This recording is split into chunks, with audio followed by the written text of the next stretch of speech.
দার্জিলিং বলতেই প্রথম যেটা মনে পড়ে সেটা হচ্ছে চা বাগান, তারপরেই বিশাল বড় বড় গাছের সারি আর পাহাড়ের গায়ের উপর দিয়ে এঁকে বেঁকে চলা রাস্তা। মার্চের শেষে বেরিয়ে পড়লাম এই দার্জিলিং ভ্রমণে একদম সপরিবারে।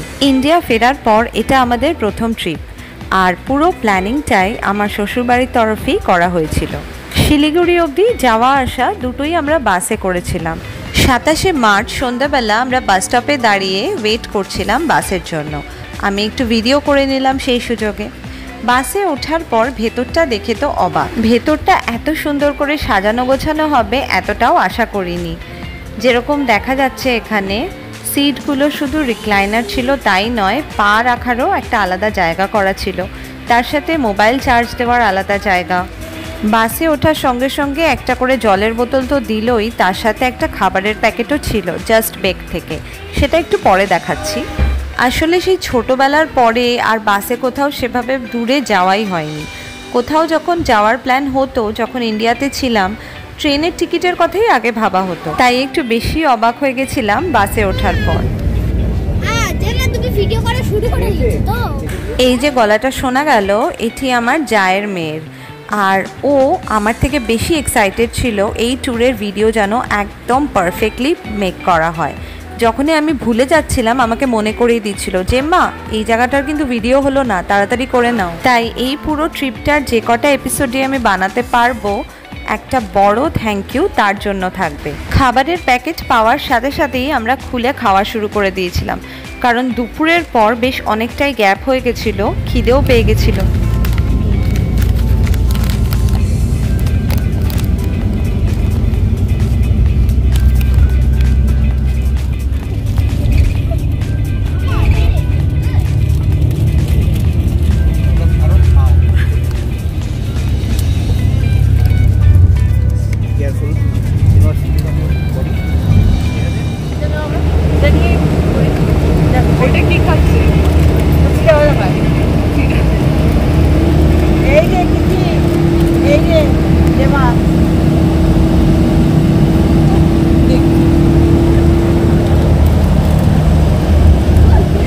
এই বাসের নিয়ম অনুযায়ী রাত্রে খাবার জন্য একটা হোটেলে দাঁড়ানো হয়, কিন্তু আমার শ্বশুরবাড়ির তরফে খাবার দাবার একেবারে প্যাক করেই নিয়ে যাওয়া হয়েছিল সবার জন্য। আমার মেয়ের যা স্বভাব, কোনো চলন্ত গাড়িতে উঠলেই তার ঘুম পেয়ে যায়, সেহেতু বাসে ওঠা মাত্রই সে ঘুমিয়ে পড়েছিল। তারপর হঠাৎ করে রাত 2:30টার সময় তার খিদে পেয়ে যায়, সে ঘুম থেকে উঠে পড়ে। তখন কি খাবে? 2টো শুকনো রুটি রাখা ছিল, সেটাই দিলাম। মেয়ে তো তারপর খেয়ে দিয়ে একটু পরে ঘুমিয়েও পড়লো, কিন্তু আমার তো আর ঘুম আসছে না। তাই আমি ওয়েট করছিলাম কখন ভোরের আলো ফুটবে আর আমি এই ভিডিওগুলো করব। বাসের মধ্যে এই সময় 2-1 জন ছাড়া সবাই মোটামুটি ঘুমন্তই ছিল। বাইরের নরম আলোতে এত সবুজ, খুব সুন্দর লাগছিল। মনে হচ্ছিল সত্যিই বোধহয় আমরা দার্জিলিংয়ের কাছাকাছি পৌঁছে গেছি, কারণ ইটকাট পাথরের শহরে এত গাছপালা তো দেখা যায় না। আমাদের যদিও বলা হয়েছিল যে রাতে খাওয়ার পর আর বাস দাঁড়াবে না, একেবারে সকাল হলে তবে গিয়ে দাঁড়াবে শিলিগুড়ির কাছাকাছি, কিন্তু তার মাঝে বাস অনেকবারই দাঁড়িয়েছিল। সেজন্য আমাদের খুব সুবিধাই হয়েছে, কারণ ছোট বাচ্চাদের নিয়ে ট্রাভেল করা তো অনেক কিছুই দরকার পড়ে হঠাৎ হঠাৎ দাঁড়ানোর জন্য। তবে আমরা যে বাসে এসেছিলাম সেটা অবশ্য অন্য ট্রাভেলসের ছিল, তারা একবারই দাঁড়িয়েছিল। একটু পরেই দেখা গেল লাল বলের মতো সূর্য উঠে গেছে। যদিও এখানে সূর্যোদয় বা সূর্যাস্তটা অতটা ভালোভাবে দেখা যায় না, কারণ আকাশটা অতটা পরিষ্কার থাকে না, তবুও বেশ ভালোই লাগছিল বাস থেকে এই সূর্যোদয়টা দেখতে। আমরা যে বাসে গেছিলাম সেটা ছিল রুবি পরিবহনের আন্ডারে, আর এটা কোন রুট দিয়ে যাচ্ছিল আমার ঠিক খেয়াল নেই, কিন্তু হঠাৎ করে দেখলাম ওয়েলকাম টু বাংলাদেশ বলে আমার ফোনে নোটিফিকেশন চলে এলো। যাই হোক, এরপর একটা সময় আমরা বিহারের ওপর দিয়েও গেছি, সেই সময়ও নোটিফিকেশন এসছিল, আর আশেপাশে যে বোর্ডগুলো আমরা দেখতে পাচ্ছিলাম তাই দেখেও বোঝা যাচ্ছিল। ভোর হওয়ার কিছুক্ষণ পর থেকেই জানলা দিয়ে বাইরের পরিবেশটা দেখছিলাম একটু একটু করে বদলে যেতে। কখনো রাস্তার দুপারে খোলা প্রান্তর দেখতে পাচ্ছিলাম, আবার কখনো বিশাল বিশাল গাছের সারি। আমাদের শিলিগুড়ি ঢুকতে ঢুকতে প্রায় 8টা বেজে যায়, আর ওই সময় গিয়ে আমাদের প্রচণ্ড জোরে খিদে পেয়ে গেছিলো। শিলিগুড়িতে নামার পর আমরা যে গাড়িতে করে দার্জিলিং যাব বলে ঠিক করলাম, তাকে আগেই বলে নেওয়া হলো যে কোনো একটা হোটেলে দাঁড়াতে, যাতে আমরা ব্রেকফাস্টটা সেরে নিতে পারি। আমরা সবাই মোট ছিলাম 11 জন, সঙ্গে একটা ছোট্ট পুচকু। এতজন মিলে একটা গাড়িতে এতগুলো ব্যাগ নিয়ে যাওয়াটা খুবই চাপাচাপি হয়ে যেত, সেই জন্য আমরা দুটো গাড়ি ভাড়া করলাম আর ভাগাভাগি করে দুটো গাড়িতে উঠে বসে পড়লাম।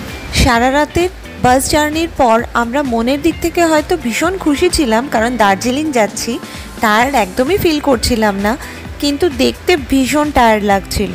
দার্জিলিংয়ের রাস্তা ধরতেই পাশে এই যে টয় ট্রেন লাইনটা দেখা গেল, এতে মনটা আরও উৎফুল্ল হয়ে গেল। দার্জিলিং এর আগে আমি দুবার গেছি, কিন্তু কোনোবারই টয় ট্রেন রাইডটা নেওয়া হয়নি। আমাদের এবারের প্ল্যানে সেই জন্য টয় ট্রেন রাইডটা ইনক্লুড করা হয়। সেই জিনিসগুলো আমি পরের এপিসোডে দেখাবো।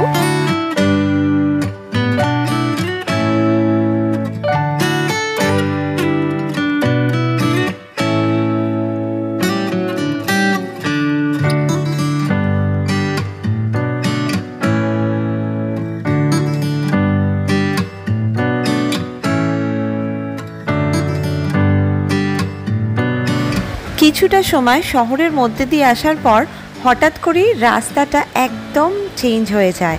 এই জায়গাটা দেখে আমার আমেরিকায় ঘোরা অনেকগুলো রাস্তার কথাই মনে পড়ে যায়। ওখানে আমরা বিভিন্ন ন্যাশনাল পার্ক, স্টেট পার্কে ঘুরতে যেতাম, সেখানে যাওয়ার রাস্তাটা এতটাই সুন্দর হতো। এটা একটা ওয়াইল্ড লাইফ স্যাংচুয়ারি ছিল, যেটার পাশ থেকে আমরা যাচ্ছিলাম, আর পাশে একটা মিলিটারি বেসও ছিল, যেই এরিয়াটা পুরোটাই রেস্ট্রিক্টেড ছিল, তাই জন্য এখানে বেশি ভিডিও আমি করতে পারিনি।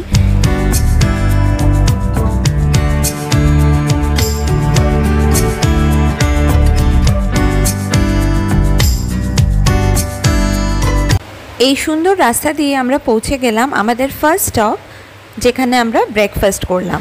এখানে বেশি কিছু অপশন ছিল না, লুচি তরকারি, আলুর পরোটা, ম্যাগি এই ধরনের খাবারই ওরা রাখে। যে গাড়িগুলো আমাদের শিলিগুড়ি থেকে দার্জিলিং বা অন্য রুটে নিয়ে যায়, তাদের চেনা এই দোকানগুলো হয়, আর সেই জন্যই এই সময়টা এই দোকানগুলোতে প্রচণ্ড ভিড় হয়, কারণ সমস্ত বাস মোটামুটি এই সময় মানে সকালবেলাটাই শিলিগুড়ি ঢোকে বিভিন্ন রুট থেকে, আর তারপর গাড়ি নিয়ে সবাই যে যার মতো এক একটা রুটে বেরিয়ে যায়। যাই হোক, ভিড়ভাড় কাটিয়ে মোটামুটি খাওয়া দাওয়া করে আমরা বেরিয়ে পড়লাম দার্জিলিংয়ের উদ্দেশ্যে।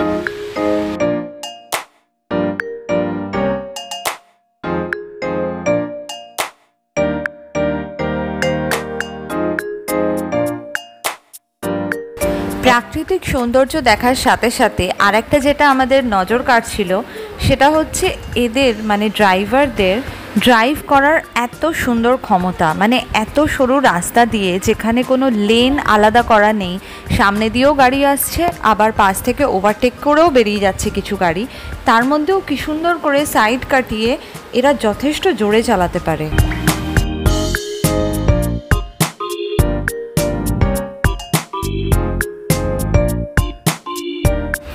পাহাড়ি রাস্তার এই একটা মজা হলো যে যেদিকেই বসা যাক না কেন, খাদ আর পাহাড় দুটোই দেখা যাবে। এই পাহাড়ের গায়ে যে এঁকে বেঁকে যাওয়া রাস্তাগুলি, এখান থেকে যেতে যেতে কখনো বাঁ দিকে আমরা পাহাড় পাচ্ছিলাম, ডান দিকে খাদ, আবার কখনো বা উল্টো। ইন্ডিয়াতে থাকাকালীন শেষবার যখন পাহাড়ে গেছিলাম, সেটা ছিল ব্যাঙ্গালোরে খুব কাছেই একটা পাহাড়ি এলাকা, নাম ছিল কোদাইকানাল। আমার হাজব্যান্ড তখন ওখানেই পোস্টেড ছিল, আর আমরা গেছিলাম বেড়াতে।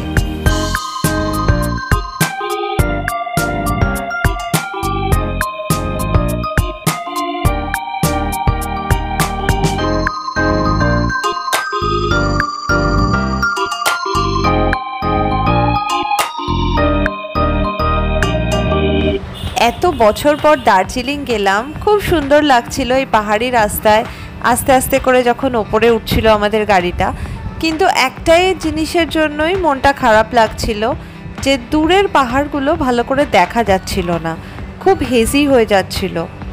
পাহাড়ের মধ্যে দিয়ে সূর্যোদয় হচ্ছে বা সূর্যাস্ত হচ্ছে, সেই জিনিসের ফটোও আমি ভালো করে তুলতে পারিনি।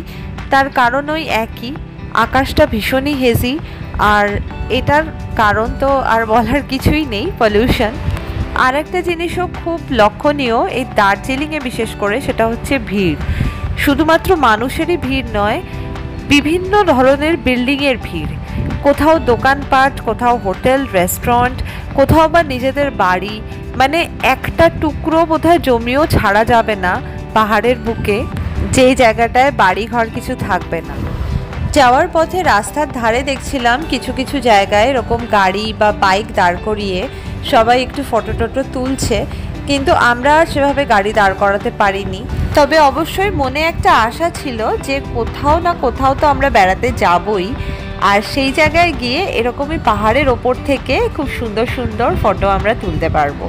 তো যাওয়ার সময় আর শুধু শুধু দেরি করে লাভ কি, কারণ এমনিতেও আমাদের পৌঁছাতে মোটামুটি দুপুর হয়ে গেছিল, আর খিদেটাও পাচ্ছিল, ছোট বাচ্চারাও ছিল সঙ্গে। রাস্তার পাশে খাদের ধারে কিছু কিছু দেখলাম চেয়ারও পাতা আছে, সেখানে বসে বেশ সুন্দর একটা ভিউ এনজয় করা যায়। দার্জিলিং তো পুরো দমে শহর হয়ে গেছে, এখানে ঢোকার সাথে সাথেই পাহাড়গুলো গেল হারিয়ে, আর প্রচুর প্রচুর বিল্ডিং দেখা শুরু হয়ে গেল। তবুও যে ফাঁক ফোকর দিয়ে একটু একটু পাহাড় দেখা যাচ্ছিল সেটারই ভিডিও করার চেষ্টা করলাম। আর হঠাৎ দেখা হয়ে গেল টয় ট্রেনের সাথে।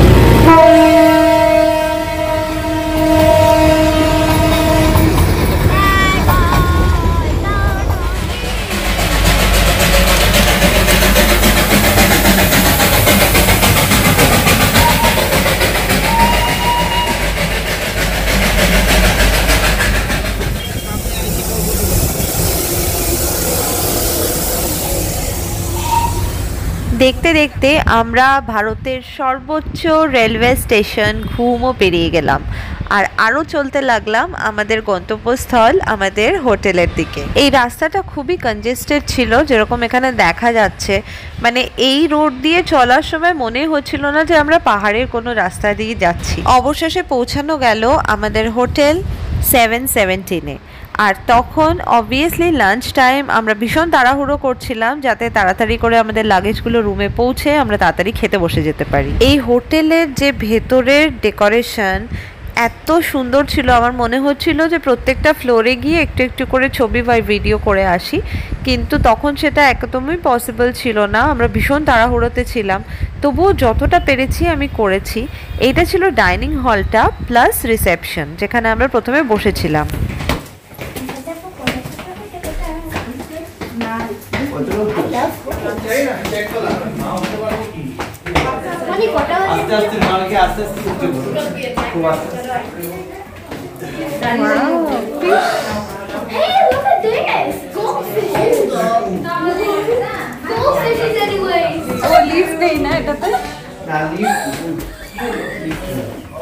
কিছু না, ওর কান্না পাচ্ছে।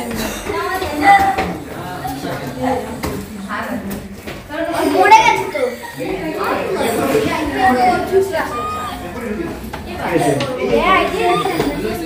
And really, where is ours?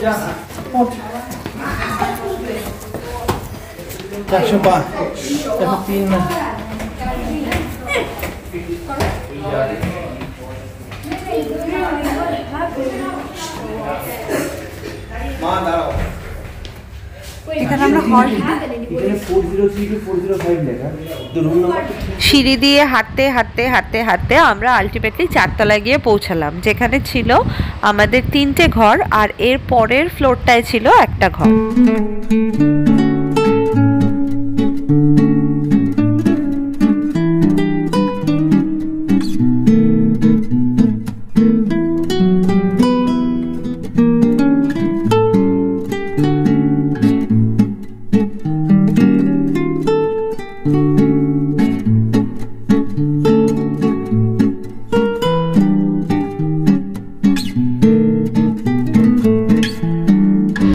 আমাদের এটা রুম ছিল, আর এটা আমার মেয়ের একেবারেই পছন্দ ছিল না। ঢোকা মাত্রই সে কান্না শুরু করে দেয়, কেন তা জানি না।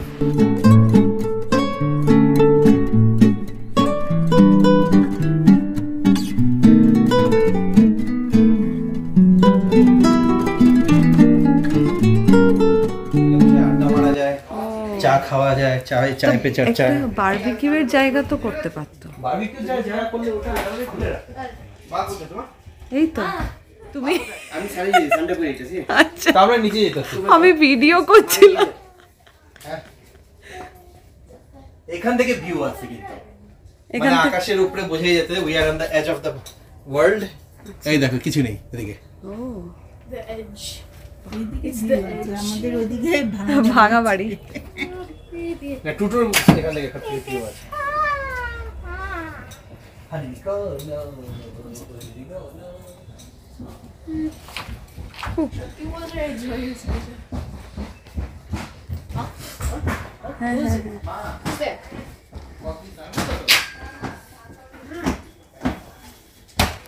আমাদের ফ্লোরে ঘরগুলোর মাঝামাঝি এই একটা জায়গা ছিল যেটাকে বৈঠকখানা বলে দিব্যি চালানো যায়।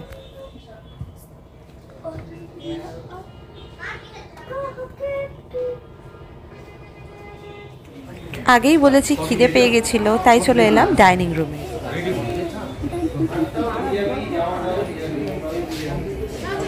এদিকে আসো আরিয়ানা।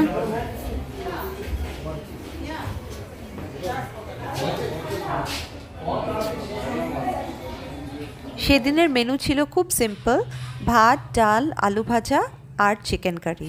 খাওয়ার পরে একটু গ্যাপ দিয়ে আমরা বেরিয়ে পড়লাম ম্যাল রোডের দিকে ঘুরতে।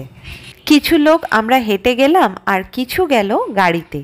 গাড়িতে গিয়ে অবশ্য বিশেষ কোনো লাভ হয়নি, কারণ যেখানে নামানো হয়েছে গাড়ি থেকে সেখান থেকেও তাদের অনেকটাই হাঁটতে হয়েছে। এলিভেশনটা বোঝা যাবে ফটো বা ভিডিওতে? হ্যাঁ, ফটো বা ভিডিওতে এলিভেশন বোঝা যাবে? এই রাস্তাটা ভীষণ খাড়া ছিল আর আমি চাইছিলাম আমার ভিডিওতে একটু সেটা বোঝানোর জন্য, কিন্তু আর আমি পারছিলাম না, তাই রাস্তার সাথে নিজেরও একটু ভিডিও করে নিলাম।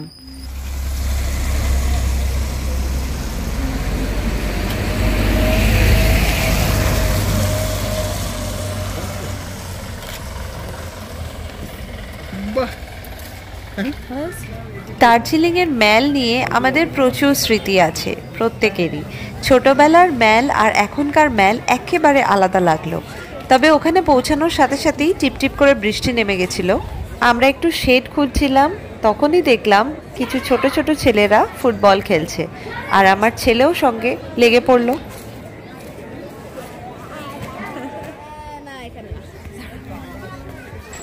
আমাদের একটু ওয়েট করতে হয়েছিল ওদের জন্য যারা গাড়িতে করে গেছিল, কারণ ওদেরও প্রচুর হাঁটতে হয়েছিল। তারপর যখন দেখা হলো তখন তো অবভিয়াসলি বাঙালি বলে কথা, চা আর তার সাথে একটু টা তো হবেই। বসো বসো।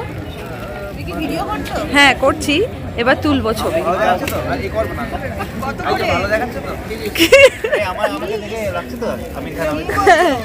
আমাকেও নিজেকেও একটু তুলে নিই। আমরা সেদিন পপকর্নও খেয়েছিলাম আর ঝালমুড়িও। ঝালমুড়িটা ভীষণ ঝাল ছিল। যাই হোক, এখানে বসেছিলাম কিছুক্ষণ, কিছু ফটোও তোলা হলো। যে সিঁড়িতে আমরা বসেছিলাম তার ঠিক ওপরে এরকম একটা প্লেস ছিল যেটা একদম ফটো তোলার জন্য পারফেক্ট। এটা কোনো হোটেলেরই পার্ট ছিল, আমার এক্স্যাক্টলি নামটা মনে পড়ছে না এখন। তবে এই জায়গাটা সবার জন্য খোলা ছিল, যে কেউ গিয়ে ওখানে দাঁড়িয়ে ফটো তুলে আসতে পারে।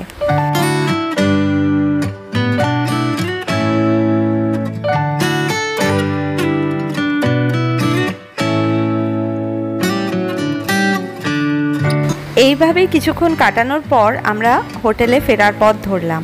এমনিতেও রাত হয়ে আসছিল আর তাছাড়া বৃষ্টির কারণে একটু ঠান্ডা ঠান্ডা হাওয়াও বইছিল। আমরা যে রাস্তায় ম্যালে পৌঁছেছিলাম হোটেল থেকে সেটা ছিল শর্টকাট, আর এবার আমরা ফিরতি পথ ধরলাম একদম ম্যাল রোডের ওপর দিয়ে। এই রাস্তাটা সবসময় গমগম করে লোকজনের ভিড়ে। আর শুধু তাই নয়, এর আশেপাশে যতগুলো দোকান আছে তার সামনে বড় বড় করে হোর্ডিং লাগানো, যে প্রত্যেকটাতেই নাকি ডিসকাউন্ট অফার চলছে। জানি না এরা সারা বছরই এই ধরনের বোর্ড ঝুলিয়ে রাখে কিনা, তবে আমরা যখন গেছিলাম তখন প্রায় প্রত্যেকটা দোকানেই এই ধরনের বোর্ড ঝুলছিল। গ্লেনারির সামনে তো এত বড় একটা লম্বা লাইন ছিল, দেখলে চমকে যেতে হয়। দুর্গাপুজোর ঠাকুর দেখতে এসছি নাকি অন্য কিছুতে বোঝা যায় না। আমরা আগের থেকেই ঠিক করেছিলাম রাত্রে খাবারটা খেয়েই ফিরবো, একটা এমন হোটেলে ঢুকলাম যেখানে থালি সিস্টেমে বাঙালি খাবার পাওয়া যায়। এই ধরনের খাবার হোটেল ম্যাল রোড বা তার আশেপাশে প্রচুর আছে। দার্জিলিংয়ে প্রথম দিনটা তো এইভাবেই কাটলো। দেখতে থাকুন পরের দিনগুলো আমরা কিভাবে কাটালাম।